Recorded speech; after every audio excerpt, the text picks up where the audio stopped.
Hey, my Legion, how y'all doing today? Back with another Silent Live review, and I haven't done one in a long time. I usually hang with my buddy John Saturday nights, and I don't get back till late.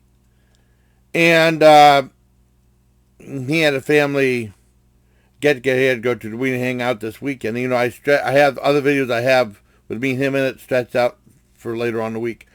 Um, so they started a new season of Silent Live, so I thought, what better reason to do a Silent Live review, you know?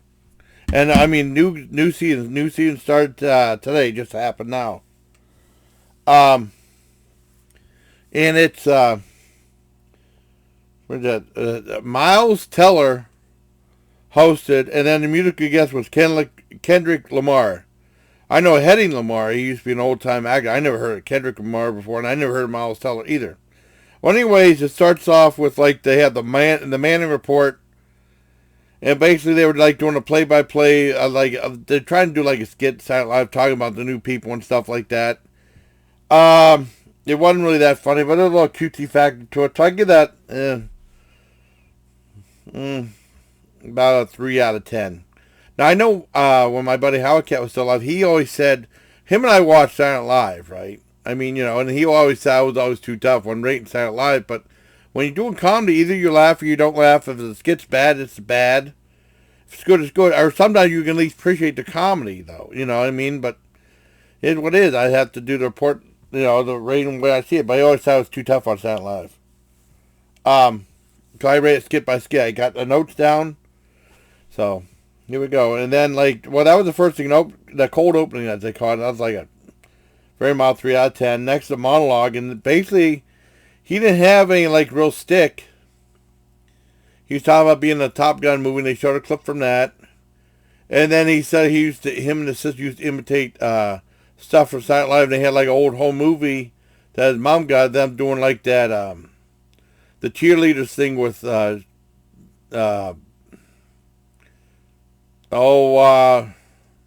Will Ferrell and the lovely Sherry O'Terry. I always thought she was sexy. But they had her in there, and it was okay. And then he was very genuine when he talked about having to be on the show. And then when the show ended, he did a little monologue. Said, "I was a dream come true being on the show." And then he said, "Everybody get home safe." So and then he teared up a little bit. He seemed like a hell of a nice guy. I just don't know who he is. But it was genuine enough from the monologue to give it a 7 out of 10, just because of how genuine he was and how likable he was. It wasn't really that funny, but I mean, he was very likable. And then they had like a game show called Send Something Normal. It's like someone says, like on Messenger or something like that. Let's say someone says something to a celebrity. They have to say something back to them that's normal. And it was kind of funny. I think Keenan Thompson and the guy who did Army Hammer was really funny. The other guy, the Mikey Day and the Boeing Yang, especially Boeing Yang, were terrible. I still have not been won over by Boeing Yang at all. I don't think he's funny at all. But the skit was pretty funny, though. I give it an 8 out of 10 for that one. Next is like a bank robbery, and they talk about some app called Say Something Real, and they were like, you have to take a photo like within a few minutes and then keep it real or something like that. And it was clever enough to give it, I give it anywhere maybe a 5. I'll give it a 5. I had 6, but it's a 5. Next is they did a thing of the Charmin Bears, the bears that wipe their butts and stuff like that for the Charmin commercials. Started out kind of funny doing bathroom stuff, but not funny enough for my tasting. But it was kind of funny about it. And then it kind of like went to another thing where the guy wanted to be a dancer, and it was only okay. It was kind of cutesy. They were going for cutesy, but I give it a 5 out of 10. Next was Cloud Bar, and they had like these two guys from day trading talking to these two girls, and that was just cringy. I think they were going for cringy, but it was cringy, but not funny. That was a 1 out of 10. That skit sucked. Next is AMC. And I don't know, maybe that girl that was supposed to sit down was supposed to be Scarlet Witch or something like that. That didn't make any sense. It's just like her going to AMC to have all the entertainment and stuff, and then people just repeating her or something like that. That sucked.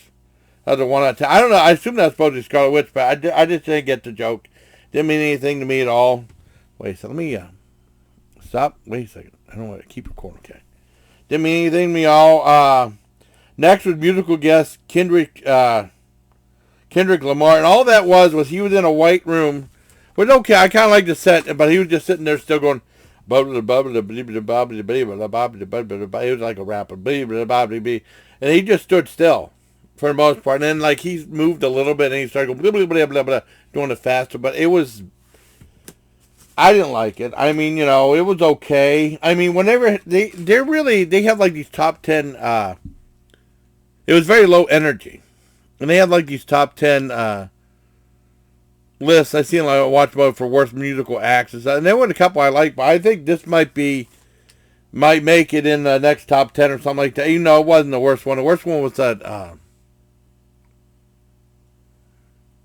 one Simpson girl that was like lip syncing, and then she screwed up, and then the thing kept playing with her when she went lip sync. She went off in some dance. That sucked.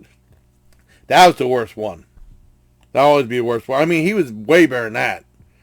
But I mean, I think with the set, like the room and stuff like that, I'd give it a 2 out of 10. But it seemed like the act went on forever, Next was Weekend Update, and that's usually gold.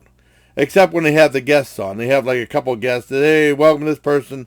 And then when it starts to tank. But usually the jokes are pretty funny. And they went for the juggling a lot of these jokes. Like, damn, The first guest, it was like Herschel Walker and that Mitch McConnell. That was okay. That was kind of funny. I didn't mind that. And then the next guest was that new guy, that Longfellow guy. That sucked. He's not funny at all. And then next was like Bowen Yang doing this fly and stuff like that. And that sucked. None of that was funny. I don't think he's funny. That's just me. And then, like I said, Howie Cats probably think I'm just being mean and stuff. It seemed like the hour and a half went by pretty fast. The next was like a McDonald's sketch. Because they're planning on doing the adult Happy Meals to bring back the old mascots for like the toy and stuff like that, I assume. With like 2 sets of eyes and stuff. I definitely want to do reviews of those. Whenever I'm able to. Hopefully it'll be soon. And that's coming up Monday maybe. Or sometime this week. And basically the main joke was they had like the main characters like Mayor McCheese, Hamburglar, that girl duck thing that was the pilot, Ronald McDonald, and then Grimace was supposed to come out. And Grimace came up and he was all out, so I was waiting, he's all ripped and stuff like that. I appreciated the idea. Really, and then the action was kind of funny and stuff like that. Like completely different from the character he's playing. And not a perfect thing, but I really appreciate doing a neat idea. So I give that 8 out of 10. Next again with that Kendrick Lamar guy again. And basically the same thing happened. It was just low energy, except someone else was helping them. And I probably gave it 1 out of 10 because they just had the same set. But then at the very end, I noticed that the set shrank. And I didn't even catch that. So I thought I was clever enough to at least give it 2 out of 10. But once again, very low energy. I didn't care for it. And next is probably one of the worst. I hope this doesn't remain like the last skit was probably one of the worst things I saw. As soon as it started, oh God, another Sweeney Sisters. I hated the Sweeney. Me and my friend Jeff Muscone hated the Sweeney Sisters. It was Nora Dunn and Jan Hooks. And it was horrible. I mean, they weren't quite as bad as that, annoying as that, but these were annoying. And it was called Caribbean Queens. None of that was funny. The only thing that was good was they played like the Billy Ocean song, Caribbean Queen. And I liked that song. I mean, cause I was talking about metal, like on like Southern Pale's like the new Autopsy album and stuff like that. But I grew up. I was born. I grew up in the '70s, so I like a lot of movies. I like Billy Ocean. I thought he was pretty cool. I like that song. But that gets a 0. That really annoyed the hell out of me. So overall, it was hit and miss. See, probably give it like a very low 7 out of 10, just because of like the strong stuff with the McDonald's, the news, the game show thing, and just how nice Mike Miles Teller is. A very mild 7 out of 10. Everything else kind of sucked. Well, give it 6.5 out of 10. So that's my review of Miles Teller hosting Saturday Night Live. I hope you liked the video. Everybody, till next time, please take care of my Legion. I got to upload it. Upload it right after Saturday Night Live. Because I haven't done one of these in a long time. And it's cool to do that. It's cool they started a new season. So it was neat doing this again.